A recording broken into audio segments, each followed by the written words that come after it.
So you came as a powerful teacher with all of that energy into an environment that is bickering about just about everything.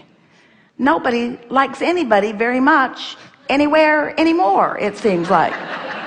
So it's no wonder it's a little hard to take, because you come from all of this knowing of all of this well-being. So it's a bit of a rocky ride, but here you are, so early in your experience, with a vortex well enough formulated for an 80 or 90 or 120-year-old, and still in the process of trying to define what's going on. So the conversation that we just had before you sat down is a really good basis to begin with here, because you heard us speaking about how you have to ignore what is and just focus upon what's in the vortex. And you were trying to describe some of what you think is in there. Who do you think you are? What is it that you want? What is it that you're looking for that you feel that you haven't been able to find? Because the most powerful and interesting thing that we heard from you and felt from you as you were describing, it was the purest rendition we've ever heard of someone who was simply trying to explain how awful it feels not to be in the vortex.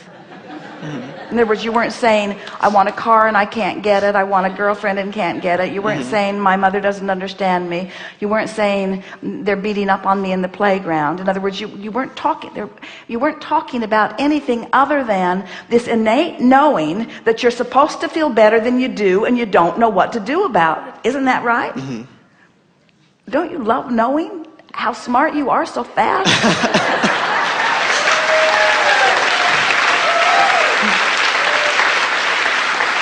Because these old guys, because almost everyone else, in other words, by the time we meet most people, they've settled in to wanting something other than alignment. And so we have to start way. We just have to deconstruct everything that they've ever thought about everything to get them to understand. And you heard us just say the last thing just now to this mother, that we said we're going to give, now here is the test. Why do you want to get into the vortex? Do you want to get into the vortex in order to fix a relationship or to get something that you don't have, or do you want to get into the vortex because that's who you are and that's where you belong? And that's what you came here to say. In other words, I want to be in the vortex because I know I'm supposed to feel good. I'm supposed to feel proud of me and proud of others. I'm supposed to feel good. Life is supposed to be fun. I'm sure. I remember it so deeply in every fiber of my being. Life is supposed to feel fun, and it isn't feeling fun. Something's off. Something's wrong. And all it is that you and almost everybody else you know, you just caught it earlier, so it'll be way easier for you. Because most everybody else felt it and then accepted, well, life isn't supposed to be fun. And that is the saddest story of all, because when they accept that it isn't supposed to be fun and they acquiesce to the way that it is, they deprive themselves of the fullness of that which you are determined not to deprive yourself of.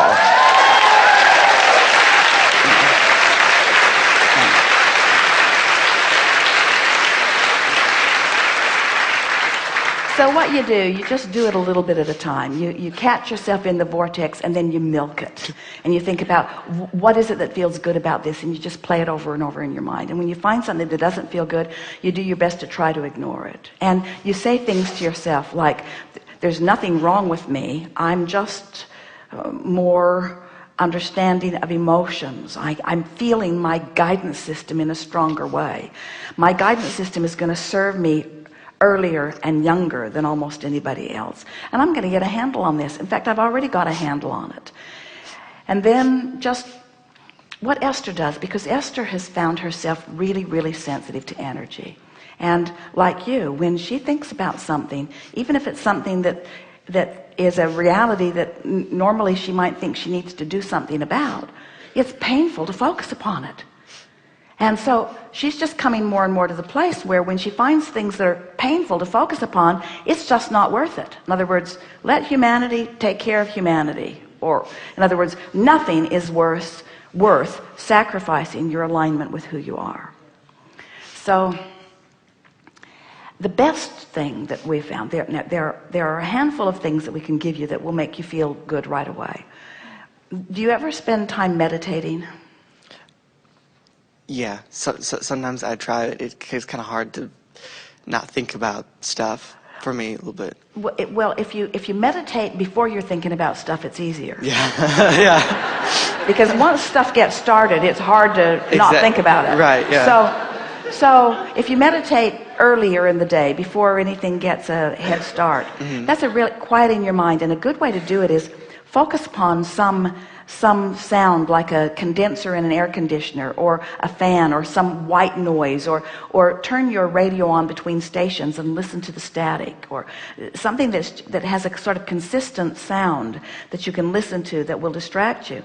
And it's like putting your brain on pause. And as you quiet your mind by distracting yourself, and you could sit for 15 minutes and your mind could wander through most of it. And if you found 15 or 20 seconds of a quieted mind, you've served yourself really well, because during that quieted mind, you go into the vortex and you practice the vibration of alignment. And these are the words that we most want you to hear. Whatever you're thinking about causes you to practice the vibration of it. But the vibration of who you really are, you don't need to worry. You don't need to worry that things are going to distract you from who you really are, because ultimately, we promise you that's not possible. Who you really are is a really powerful, pulsing vibration. And if it weren't so, you wouldn't feel so awful when you're out of sync with it, you see. So the analogy or the comparison, one time a woman said to us, Abraham, I have a friend who's really negative and I'm really positive. And we acknowledged that she was mostly positive, but she said, my friend is healthy as a horse and I've got all of these diseases. It's not fair what's going on. And we said, there are two factors. The power of your desire is one factor, and where you are in relationship to it's another factor. So if someone called you on the telephone and said, hello, you don't know me, I'm just calling to tell you I'll never call you again, you would say, all righty, thanks for letting me know, goodbye. You wouldn't feel any tension about that. But if someone you cared about said that to you, you would feel tension. So the point that we're making with you is, as we talked about you hitting the ground running with all this fast moving energy, is that you've got, your vortex is really spinning in a strong way. And when you get out of sync with it, you feel it more powerfully than someone whose vortex isn't spinning so fast, or someone who's not sensitive to the energy of it. So it is our promise to you. You could not think enough negative thoughts to ever do yourself any damage. Are you hearing us?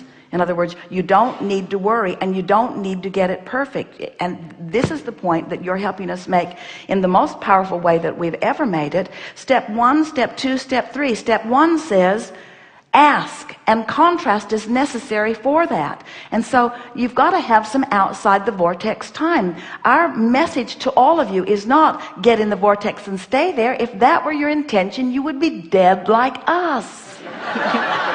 That is not your intention. There is not dead. There's just life and more life and more life. But you get what we mean. You came to explore contrast so that you could put things there. Now we want to explain something to you that we think you'll feel. We think you've actually been feeling it. This is going to explain it. So you know what you don't want, which causes you to know more clearly what you do want. And there's a momentary spike in that vibration. In other words, when you know what you don't want, you know for a moment, because the vibrations are going this way. We always demonstrate them this way, but on the sound file that Esther looks at, they go this way. So when you know what you don't want, you know what you do want. There's a spike. Those spikes are captured and contained by source. So the drama that you've been living, or the intensity that you've been living, has caused you to put so much into that vortex that now you kind of have to live up to it, or you feel the discord of not living up to it. And that's what you were describing, a really accurate way of saying it.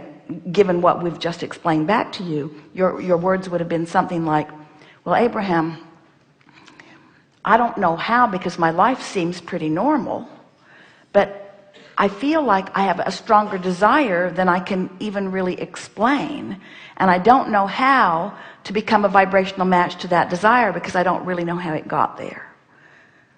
and we say it got there because of the pre-intention that you had coming into this physical experience.